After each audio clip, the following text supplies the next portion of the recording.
అందరికీ ధన్యవాదములు. ఈరోజు మేము రాయలసీమ నుంచి వచ్చాం, రాయలసీమ రైల్వే కోడూరు నుంచి వచ్చాం. ఎందుకంటే ధర్నా చౌక్ నేను ఎందుకు వచ్చాను అంటే, ఈరోజు గుంటూరు ఆస్తి అనేది నేను వదిలేస్తాను. రేపు ఎవరిది? రేపు నాది అనేది అంది. ఈరోజు గుంటూరు ఆస్తి మీద మనం మాట్లాడక, ధర్నాలు నిరసనలు చెయ్యకపోతే రేపు మన సొంత ఆస్తులు కూడా పోయే పరిస్థితి వస్తుంది. గుర్తుంచుకోండి సహోదరులారా. ఎందుకంటే చూడండి, అందరికీ తెలుసు ఈ ఆస్తి గురించి. ఇంతకు ముందు 5 ఎకరాలు ఇంతకు ముందు మాజీ ఎమ్మెల్యే అడిగితేనే ఇవ్వలేదు.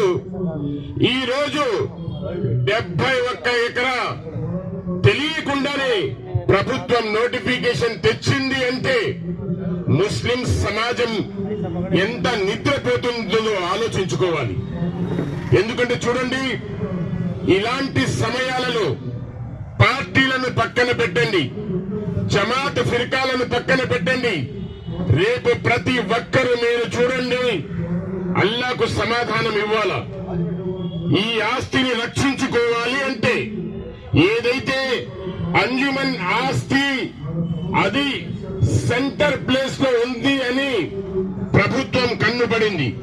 ఎందుకంటే చూడండి, హైటెక్ సిటీ చేస్తున్నారు, ఏదేదో చెప్తున్నారు నారా లోకేష్ గారు.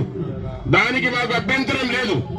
కానీ మా ఆస్తులే, ముస్లిం ఆస్తులే మాకు తెలియకుండా నోటిఫికేషన్ ఇచ్చి ఈరోజు చూడండి ముస్లింలకు వీధుల్లోకి తెచ్చారు ప్రభుత్వం.